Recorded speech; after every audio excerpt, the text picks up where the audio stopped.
I am singer-songwriter Kyle Davis, and this room sounds great. And I started the song with my capo on the wrong fret. And if anybody plays music, it was so bizarre. That's probably my worst moment in musical history. I kind of just beat it into the ground until it exists, you know. I just enjoy a little bit of simplicity, much more so than when I used to like to stay on the go all the time.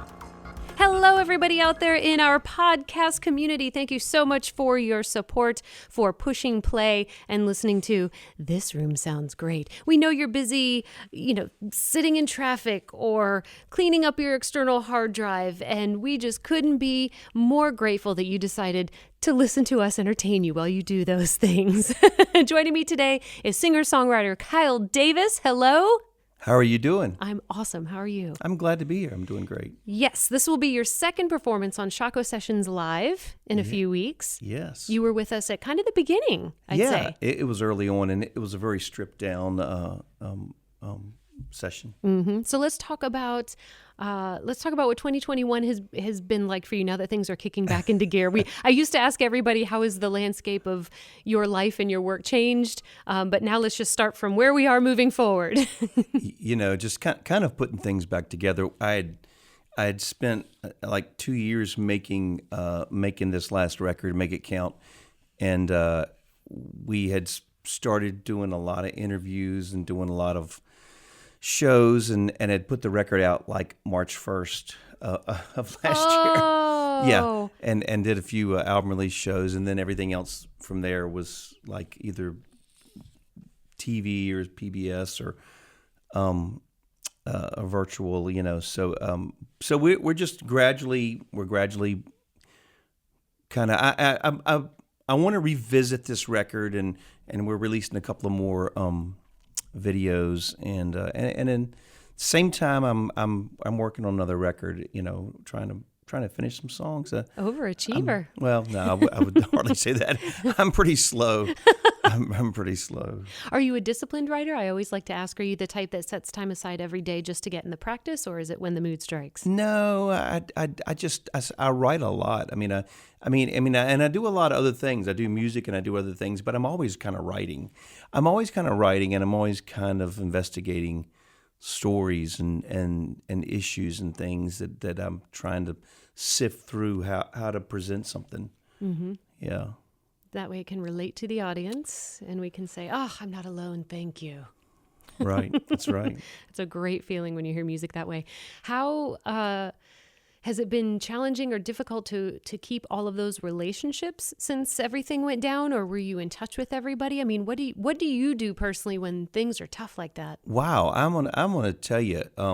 So we were rehearsing a lot. It was myself and John Small, Johnny Hott, from House of Freaks, and Cracker, and several other guys, and man, it was just like we kind of scattered like church mice, and it was so disconnecting, after you stay in touch, but after a while, it's just very isolating and disconnecting, and so really they've kind of got to relearn all this music again. A couple of these guys still haven't played all that much, so we've got to learn the music again, and I'm bringing in my guitar player who's played on every record I ever did, and my early demos. He lived here in Richmond, and then he moved to Nashville and became extremely successful. His name is Mike Durham, and Mike is coming back, and he's going to play, and he's just incredible. So that'll be really, really fun. Nice. To have him here. Yeah. How long have you been in the Richmond music scene, and what do you like about it most? Well, I grew up just outside of Richmond, and I left here and went to college, and then I was in New York a lot and in LA a little bit, and but this has always been my base, and when we had a lot of bands had a lot of the same labels flying in town to see them in the mid and late 90s, and it was really a rich and a kind of exciting time musically. There was a lot of stuff going on, and and a lot of bands ended up getting deals, and I had a lot more camaraderie with, I'm of a different generation than these guys now, and I don't know as many people intimately of the younger generation, but it's it's a really rich, music town. I agree. I kind of came along, when the Ernies, Pat McGee, Fighting Gravity, and Dave, we played a lot. All those Dave Matthews, we all played a lot of shows together. All these guys, Edwin McCain, into Edwin, and then later, we would, I would tour a lot, and with this same kind of group, you'd do stuff with people from that same generation. Blues Traveler, I did a lot of stuff with Sheryl Crow, a lot of stuff with, some Train, and it's just, I'm of that ilk. That zeitgeist. Yeah. I came out of that, so I would do a lot of opening shows for those guys. After I got my deal, I was, they had big hits by then, those guys. Well, touring that much, what has been one of your most memorable performances? Wow. Yeah. You've covered a lot of ground. Oh man, I've played a lot of shows, and we did a lot of things, and we were joking that the very first of these shows was Michael Lilly. Oh yes, it was. He was the very first. Yes. And Michael and myself wrote together early on. He was kind of a mentor. I was 17 or 18. Those guys had a big following, and so I ended up playing shows with the band, and then sometimes I would be, opening the show, and Michael would come and play guitar and sing, and he'd be doing his own shows, but he did some shows with me with Bob Dylan, and very memorable. I was playing with Good Shot Judy Wins. I love them. I went to high school with Brett. Mm-hmm. That's right, man. They're awesome. They're incredible. They make me so happy. And somebody in the audience was asking me about Michael Lilly, and we were just talking about one of the most memorable performances is opening for Dylan in Atlanta. Michael came down, and I started a song, and I started my song, with my capo on the wrong fret, and if anybody plays music, it was so bizarre. That's probably my worst moment in musical history. No. Did you bounce back? I mean, were you able to? I bounced back. Sure. I slid it up. Yep. But he was always right. So he's always where he's supposed to be doing the right thing. I'm the one that wasn't focused. Mm-hmm. Anyway, but I've had a lot of memorable to get to that show. I think this is like in a bio, but to get to that show, I flew. Put my stuff in a rental car, went in, got a key, drove another 2 hours to Atlanta, got to the Coliseum, opened up the trunk, and I didn't have any guitars or any clothes in it. She had given me the key to the car next to that. So that was that's memorable. That's really memorable. So I thought I was going to get sick. But Michael and so the car with your things in it were 2 hours away? Yeah. Yeah, and I was only there like an hour and a half before the show. So Michael pulls up. He's like, "Okay, we'll go across the street to Kmart, and you can get some like really stiff jeans and some dark clothes." And actually, I ended up borrowing Bob Dylan's D18. Oh yeah. My! And you never washed your hands I know. Again. I know. So that was memorable. What kind of music do you listen to? What do you listen to for your own enjoyment? We were just talking about this, and I mean, I've listened to everything from jazz to I love listening to. It's made me listen to the American Songbook more, listening to Good Shot Judy, and I mean, I love a lot of new music out there. There's tons of great. There's tons of great singer-songwriters out there, and it's just so much music you can't really, you can't consume it all. But I still go back and I listen to, that string of like Jackson Browne records in the 70s. It was just remarkable. And I'll listen to I mean, I listen to a lot of music from the 70s. I still go back and listen to Laid Back by Greg Allman, which was like a masterpiece. Yeah. And I mean, I'm just listening to everything. Mm-hmm. Yeah. What venues do you like to visit here in Richmond when you like to see bands play? You know, I haven't been to a lot of venues lately when I'm not playing, just because I've been to so many venues for so long. Oh, I bet. You know, I haven't been a lot. You need a little breather. Yeah, yeah. What was your first piece of music that you ever owned when you were younger, and what format was it on? Well, it was on the album oriented. No, you know what? No, when I was a kid, let me tell you, when I was a kid, really, I mean, really young, like 6, 7, I would save my money and I would buy 45s. Mm-hmm. And I can remember, buying little Elton John singles, and I'd walk around. I was like 6 or 7, and I would take a hairbrush and I would sing, and I would be, Elton John, and man, I can, like Glenn Campbell. My dad listened to Glenn Campbell, and he was such an amazing singer. I really realized that later in life, how good he was, and that group of people really, like your parents listen to. Sometimes you listen to that when you're a kid, then you get away from it, and you come back and you listen to that stuff. Well, you want to rebel. You want to think, I don't want to like anything my parents like. And then That's you think, right. all right, they had some good taste. Yeah. Let's have a little taste of what your sound sounds like. This is a track called Stay, correct? Yes. What's the story? Tell us behind the studio here, in the studio. Writing this song is kind of an amalgam of different things. It's really about, it's about relationships, and it's not just about romantic relationships, but it kind of is, and it's about being dumb early on and not always saying the right things, not always making the right decisions, and it's about being young and broke, and then it's also about just being there and being consistent and coming back day after day, and so I say, as the song is going on and on. It encompasses more than just, all kinds of relationships, and it's the people that are there, that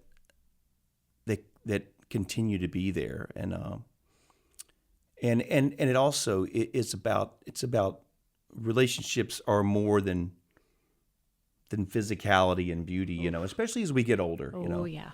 And we get set in our ways. Yep. And well, here is a snippet of Stay.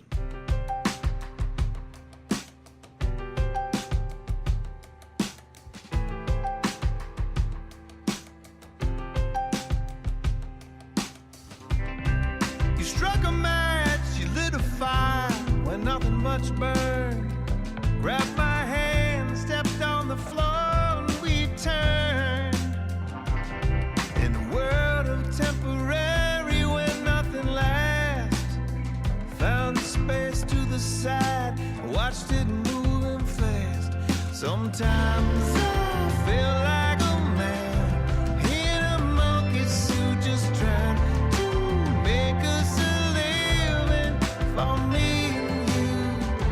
Cutting holes, pulling wires through the wall till night would fall.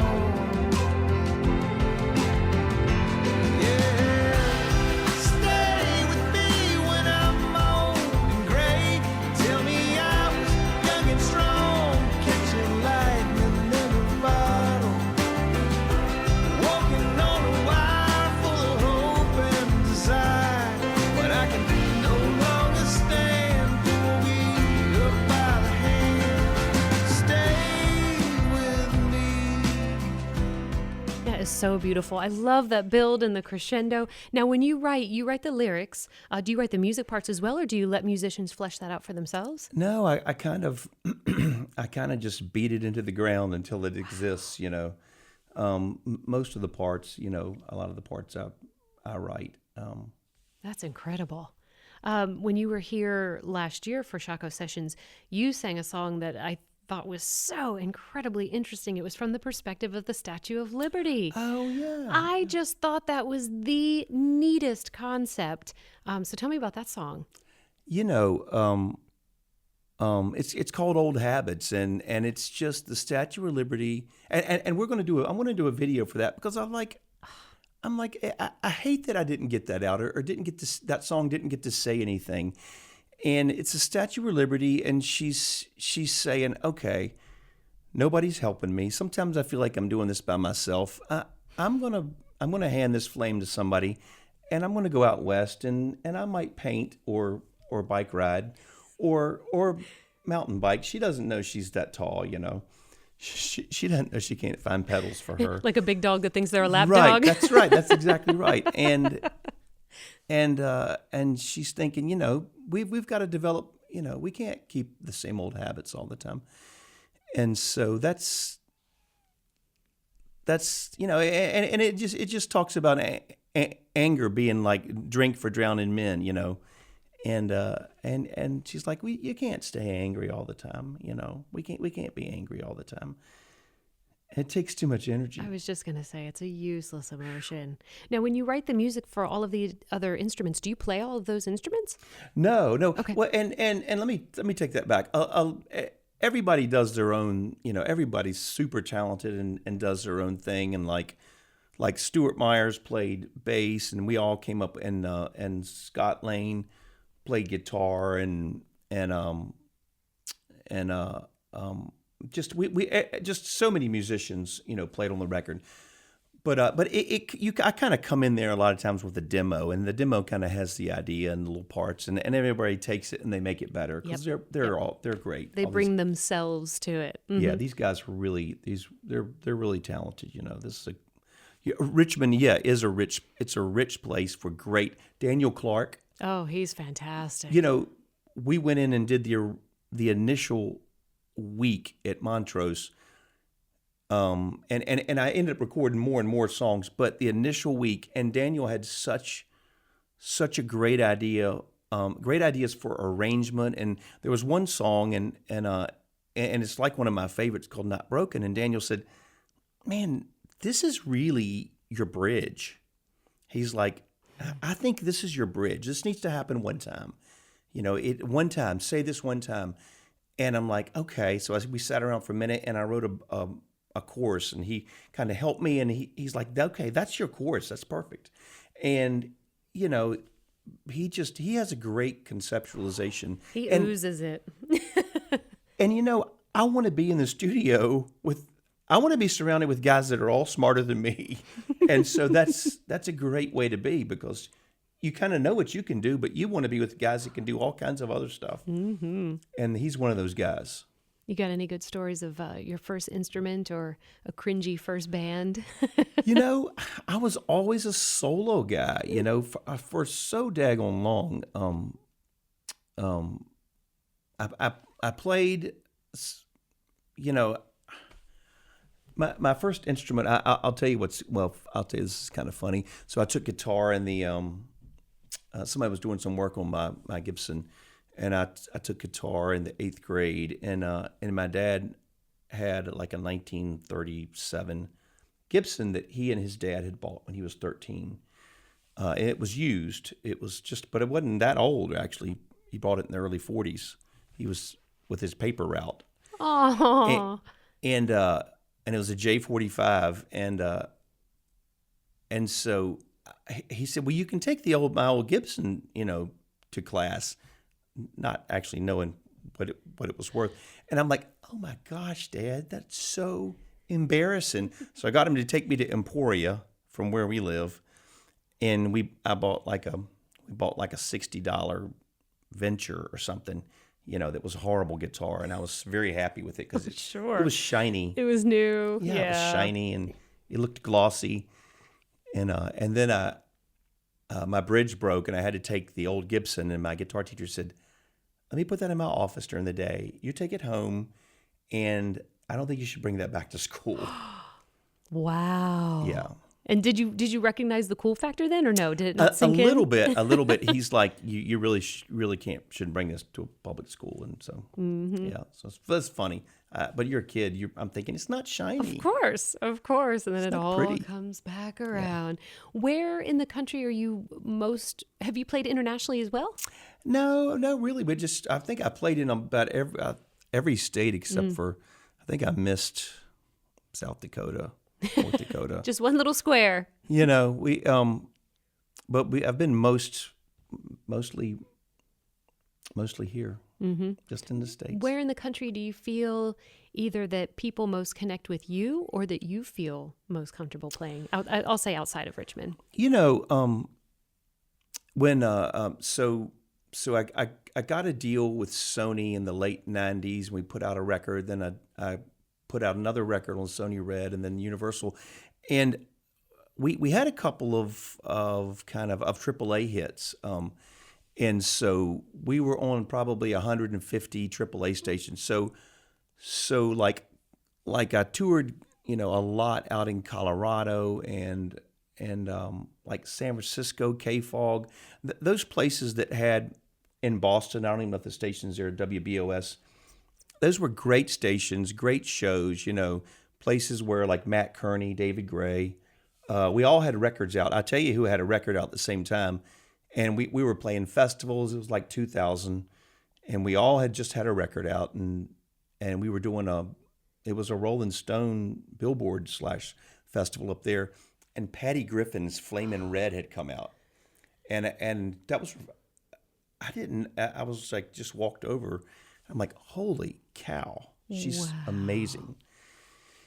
And so everybody kind of had come out at that time with. And David's record had come out a couple of years before, and then was re-released, and then all of a sudden, Babylon became really huge, and he sold like 10 million records after selling like 100,000.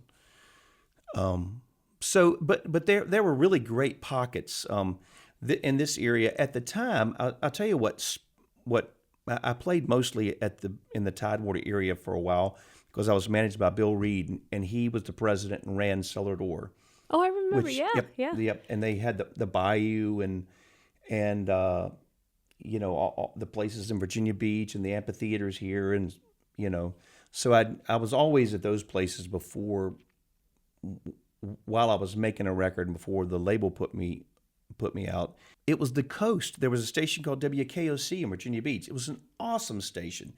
Eric Warden and he was a DJ. There was like Les Wooten, just a great group of guys, and it was just like it encompassed Tidewater and the beach. And they were around for about 10 years, and they really kind of broke my record. They kind of broke it. And then the old program director had gone to WBOS, Lauren McLeish, from there, and she kind of broke the record up there. And then the next thing you know, you have about 30 stations playing it, and then you know. So, but Virginia Beach was always really, you know, I was always doing a lot of stuff in Tidewater and Norfolk and. Well, your music has that great reflective style about it, you know, that laid back, introspective, reflective things that you would do at the beach when you just need a timeout and you can get quiet and you can let those thoughts sort of process and do their thing. Yeah, music played there. You know, actually in B103 at that time played the music all the time. It was the early 2000s. This guy said recently, I was like, "Hey, you sound really great." I was down there, and he's like, "God, your name's you used to play music." I was like, "I did." Still do. I was like, "Yeah, still alive." He was really funny. I mean, he's young. Mm-hmm. So anyway, that's kind of the way, you know. I went a long time and didn't really play a lot up until last year before. Really? Okay. Yeah, I mean, I just kind of took a long break, and then this was a monumental effort to make this record, and then to get a PR company, and then to start doing all of the interviews. It was still interesting how busy, you know, I could be virtually. Yeah. You know, they were setting you up. You know, we did songwriter nights out of the Bluebird, you know, and I would do them from my home base for all this was the Beacon Theater in Hopewell. So they would just open it up and they would just set up the lights and I would film from there. And it was really, really fun. I probably did 10 or 15 things there. I would do the DC Channel News, and the Coast Acoustic Hour, which is the Eastern North Carolina show for, Channel 12. So anyway. Well, I'm glad that you didn't get defeated. I'm glad taking such a long break and then thinking, I want to go ahead and re-enter and then having it hit you full stop. I'm very grateful that you said, well, I'm chugging along. And I appreciate that. And I'm not, somebody was saying, well, what do you want to have come out of this? I'm like, I'm not sure. I was going to ask, what's going to define success for you, Kyle?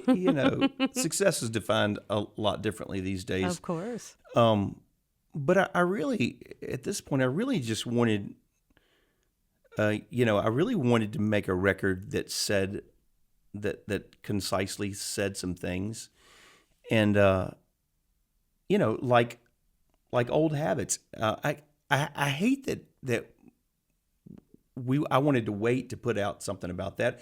I mean, Stay got a little airplay because of the video and different things. We shot that video for that in Church Hill, and ooh, nice. and that kind of spawned a lot of different things. And we put that out before the record came out, so that kind of helped. And we put out another video. I believe they call that generating buzz, Kyle. Yeah, I guess that's the. And so, it's success is really about trying to say something and then having a few people get it. The people that really inspire me, are people that really have something to say. And I wish I was more fun and more exciting. I mean, I wish I was the dance band, but I'm not. And I want to make good records, Oh, they're incredible. Like I said, the piece about the Statue of Liberty, boy, that just really struck me because the concept was so unusual. It wasn't anything that you were necessarily going through. It wasn't about a typical human emotion, yet it was. That was just an incredible marriage of bringing two incredibly different ideas together. I thought that was really cool. Thanks. Very cool. Well, what do you do when you're not playing music? You have any weird collections or weird hobbies or? No,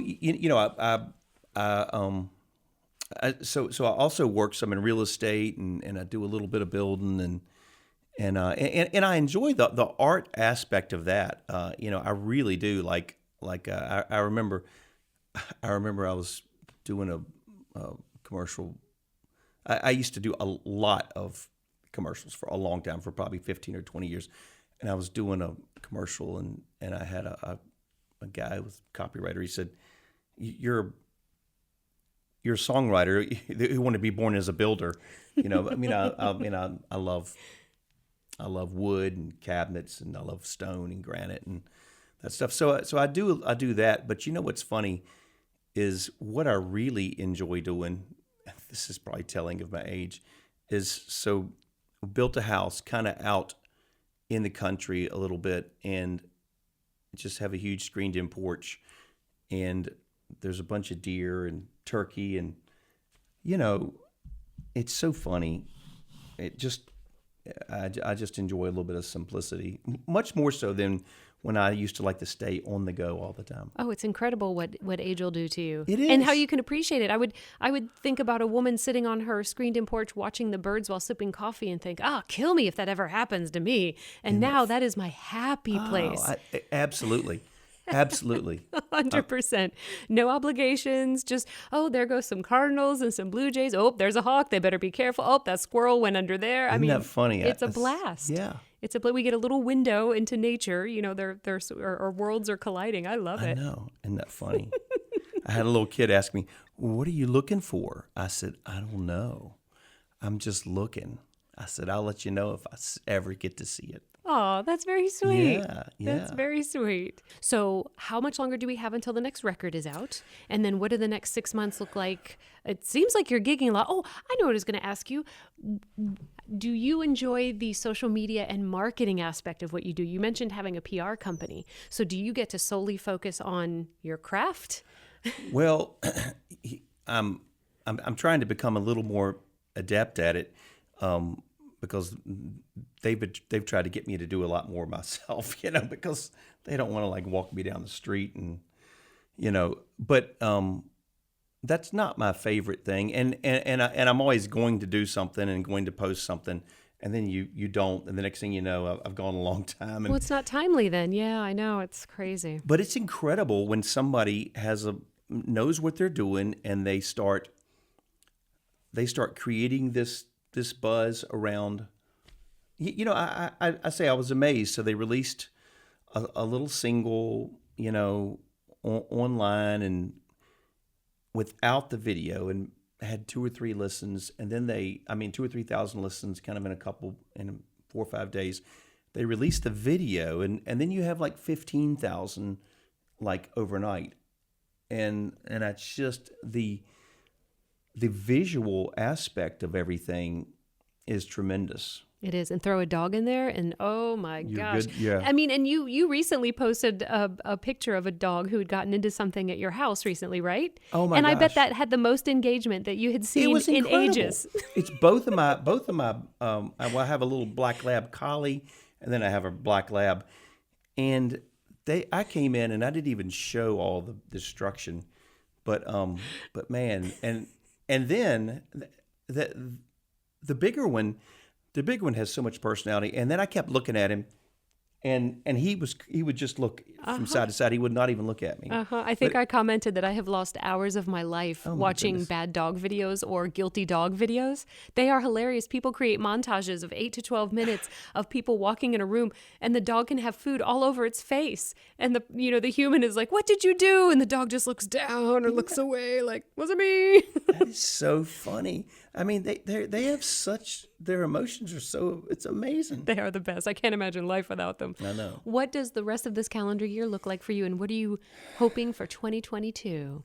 Well, I'd love to. I'm still waiting for some more things to open up, and then a couple of guys one guy in Nashville, and Virginia Beach, they were functioning as some agents. A couple of them have kind of retired.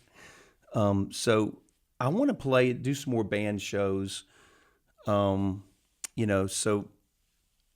I guess it's really, I've been doing a really cool thing. Well, I've been doing, with Brad, and he's kind of expanded what he's doing. He played cajon, and now he's playing drop drum, and he plays the brushes. It's kind of become this real hybrid thing, and I think it's gotten really interesting. So I've got that I really enjoy doing, and then I'd love to play. I'd love to do some more shows with Johnny and John Small. And I should mention Brad plays all that typically folded like a pretzel or upside down or in some crazy yoga pose that you can't imagine a human can contort into. it's crazy. He can play. He, instead of putting a kick pedal on it, he just sits there and kicks with his foot, and I would be cramping up. Are you serious? Yeah, he would just kick for 30 minutes and use his kick. I don't know how you can do that. It's like a machine. Wow. It's the yoga. It is, yeah. And how much longer until the next record is out? I'm just beginning. Gotcha. And then usually I record, and then I re-record, and then I re-record. I'm terrible. And then it's ready for the world. Yeah. Is that perfectionism? Is that You know what I think I'm going to do, though? I was talking to Whitney, and I think I'm going to finish the first couple of songs, and I think I'm going to release one at a time. And everything's a game changer now. Yeah. There is no standard, there is no normal, there is no this is the path, this is the way. I think when you find, as we talked about, it could be a dog in your video, it could just be posting a video versus just audio. I think when you find what works, you just do it. Yeah, why make the whole record and then release the whole thing at one time? I think it makes much less impact than if you could just every month and a half. I mean, I think that's definitely something I think I'm interested in doing. I think we call that a pusher, an enabler, right? You get people hooked little by little. If you can do that. So hopefully I can do that. Always leave them wanting more. Yeah. Where can people go for more information? Kyle W. Davis Music on Facebook or .com, and the website, and everything should be getting posted. I mean, I've actually been playing a bunch, and I've got a bunch of dates that are going to go up soon. So much more. Can't wait to have you back again now that we're more established and we know what we're doing. Oh man, you guys are just. This was just great, and the concept, and you, the way you handle it, and the way Carlos and Paul, and this is just a great. This is something people need to be tuning into and listening. It's like a little mini Austin City Limits. We agree. Yeah, Well, we will see you very soon, sir. Thank you. Thank you for having me. Absolutely. Thank you so much for listening. Be sure to like, follow, and subscribe to us for the podcast on all the usual suspects. And of course, be sure to tune in every Tuesday night at 7:30 p.m. YouTube, Facebook, Twitch for Shaco Sessions Live. That's a wrap.